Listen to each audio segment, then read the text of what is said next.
Hey, gals. Hey. Hi. How are you? Good. So, welcome everyone to our series of new video vlogs.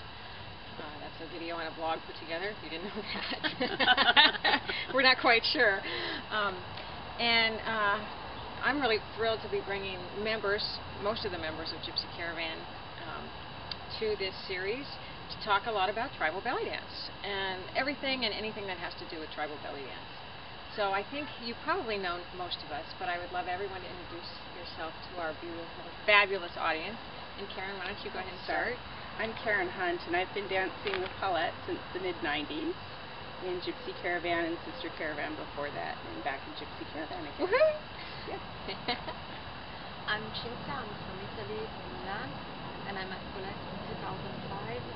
She was my teacher from 2005 until today, and I joined Gypsy Caravan in October 2011, and I'm very happy to be part of this dance company. Nice. I'm Gina Lee, and I live here in Portland, and I've been taking classes with Paulette since 2000, and joined the various troops there about 2004, I believe. And I've been a member of Gypsy Caravan, and now Gypsy Caravan International with Cinzia and a few others who are not here with us, unfortunately, but it's been a joy.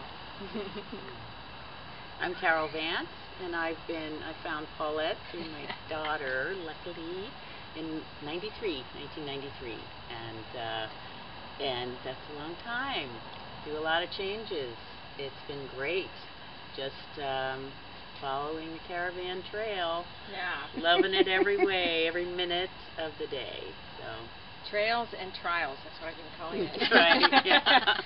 We've had our trials, yes, which is normal for a troop to go through. Just to be clear, so Gypsy Caravan has been around since 1991, and all the many facets of it with musicians and with lots of different dancers, and we've had a lot of dancers and we've had a few dancers, and the musicians have come and gone, and my husband Jeff still plays music for us, hopefully with some new tunes coming your way soon.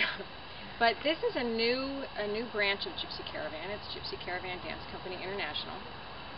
I have been able to teach around the world, teach this Gypsy Caravan style of tribal belly dance, well, for many years. And I guess my goal in the very beginning was to bring dancers together from around the world, to unite each other because of this dance, with the dance and with the philosophy of the dance.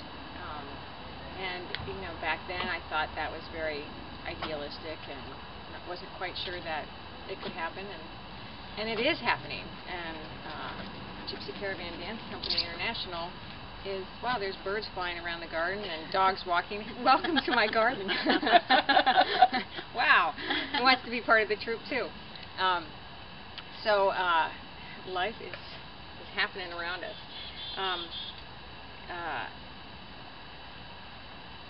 kind of lost my train of thought on that one. It's all right though. Anyway, we're bringing back.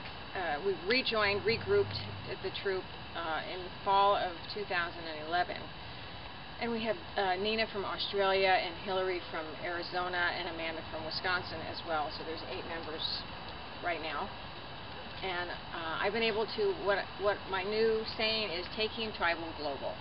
And it really is a fabulous way of dancing together, using the basic structure of tribal belly dance, my style of tribal belly dance.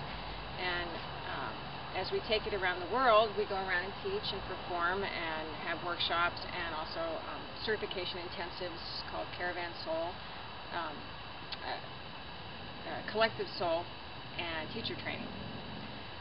And it's just been so amazing to see women who don't know each other really are able to dance together. And the greatest part about it is that we're not all trying to be the same. We have different personalities, we have different body types, we're all different ages, different backgrounds. It doesn't matter, it just does not matter. Most of you know who do this dance, that you come together and you do improvisational dance. Because it is a community, a collective dance that we do together, and we learn how to look at each other which is fairly intimate, reading each other's bodies, learning the moves, and the idea is that we learn to move as dancers, not just caught in a structure, but we have a structure to dance from. So what do you guys have anything to say about that? Lots of things. I know, I kind of went all over on that one, didn't I? But as far as ages and body types, I mean, that's one of the things that in my past, as you know, having taken lots of dance kind of things, especially the more formal dance, I'm really looking for certain body types, certain age bracket, and it can get very narrow. And this dance, just discovering how open it was to such a nice range. And the goal is to be fit within that dance and be fit within your own body, whatever size or shape it is, to whatever age it is. Whatever issues you have, health issues, you can still do it. And don't you think the dance makes you healthier? Oh, sure. Absolutely. You know, I mean, you become stronger physically from working from your core, using your muscles, strength, posture, breathing. I mean, it encompasses all those on the physical level, so it does make you stronger. And I'm a big proponent of being healthy and fit in my body as an aging woman. I just turned 55. Woohoo! And I mean, I feel great, and I use my body. I use it hard. I use it a lot, and I think we've all had injuries. We've all had some sort of injuries, whether it's, you know, from gardening or, you know, reaching for something crazy. It's not usually from dance, but dance keeps you fitter and fitter, more fit. English graduate. Masters. Yeah, masters. Creative writing, remember? Writing and publishing, yes. And so, well, let's talk about that. So, how do you guys stay fit? Well, I stay fit by doing various things from yoga to bicycling, mostly on top of the dance. But I mean, part of the draw that brought me back into dance, I took a 3-year rest or hiatus from dance, and at the end of it, what I felt was that my body was truly not staying fit without the dance. And so I came back into dance, partially at my chiropractor's urging. There you go. But it really is, it's a piece of it. And I mean, you have to care enough about yourself to want Bingo. to go into dance and then do the other things on top of that that are going to keep your spine healthy and the other parts of your body healthy, because it is, you know, I might not draw sweat every time I dance, but it's fairly athletic and it uses a lot of different muscles in a good way, in a way that so many people don't get in whatever they do as far as their routines. But you know, exercise. I mean, so much of it is with the idea of staying fit, but why? Because you feel good, right? Because you respect yourself. Right. But if you don't work out and you don't stay fit, you don't feel good. It's a commitment you made with yourself, with your body. You have one life and one body that has to last from your birth until you will go for other adventures. That next okay, lifetime. so the next one. So you have only one body, and I really think that I don't want to get mad about the aesthetic of my body. Of course, I like to be nice and good looking and take care of myself, but it's really that I want my body to work. So this is very important. And so what do you do? I dance since a couple of years. I started to do yoga now I do it almost every day. Even if I have a very short time, I do like every 20 or 30 minutes if I really have no time. But otherwise I go to class 2-3 times a week. And I dance every day. I teach classes, I do many hours every day. So also dancing too much is no good. Exactly. Because it can have the contrary effects. So you should find a balance. So for me, the idea is non-violence on myself and try to respect myself, because my body is also my instrument for work, and so I really need to respect it. So when I'm tired, I just try to use the right energy. And so, but I can understand that for a person who has a normal life, it's not that you don't have a normal life, but for a person who wake up in the morning, go in the office, have a family, and maybe only half an hour for herself is very much. But at least going to dance class, go 2 or 3 times a week is a very good moment to free your mind, spend time for yourself, just do 1 hour and a half or 1 hour of workout, being with other women, sharing the same pleasure of dancing together, maybe wearing something that you like that you cannot wear during the week or during normal day life, because so this is important. It makes you feel special also, and this is your moment. It's your time. Yeah. This is our stuff. Fabulous. I used to work in the office too. Gina, what do you do? I, aside from dancing, and I find that even dance, it's like any type of practice. You have to make a commitment to do it up to a certain point in order for that dance to help your body become stronger, more flexible. And once a week is generally not enough for most people, especially if you're in a performance troupe. You have to keep it strong and flexible.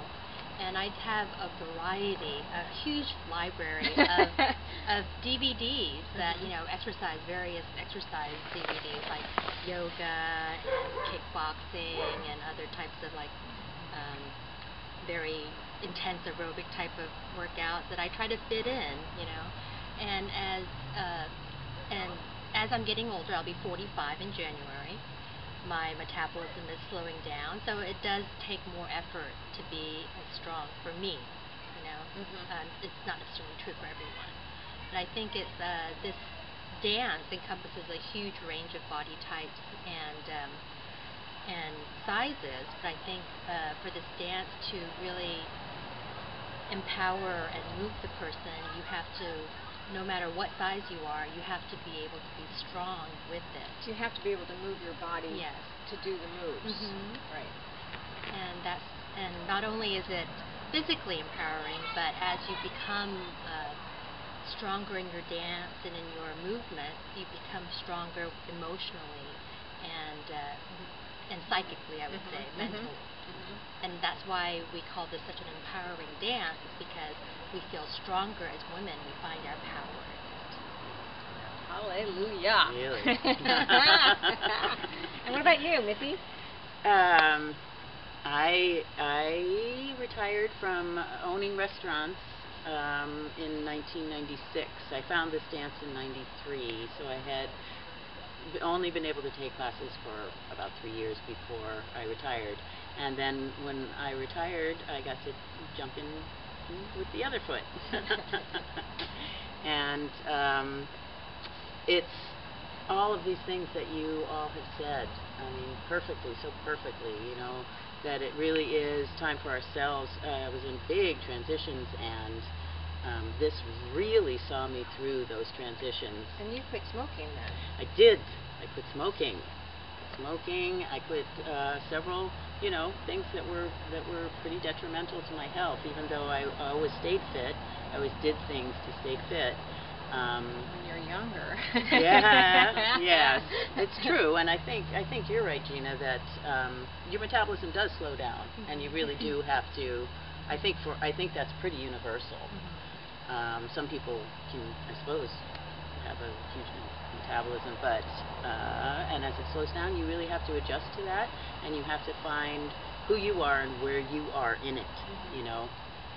So this has been just a great way to see me through. This dance has been a great way to see me through, because it's very flexible in that way, that it allows you to find your way, and there's so much support from other dancers, so different, as you've all have said and we've seen, from such different walks of life, everything, and then we come together and we can share this. Nonverbal, wonderful. Yeah. May I say something about the coming together? So I came to Portland 4 days ago, and we performed last night.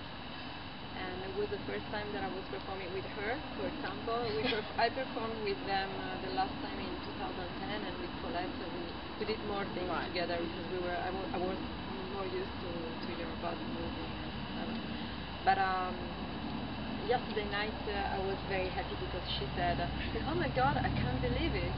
I met her only 3 days ago and we did a performance on stage together." And yes, it is true. It's unbelievable, but it happens because you work really hard at your it's true. dance, and you know your dance, and you know your body, and you know how to move and how to watch each other, because that's what tribal teaches us, right? And our bodies know the same language. Right. It's the international language. It's an international language. All right. Well, thanks, and we'll be back again. We're talking about some more juicy tidbits for you.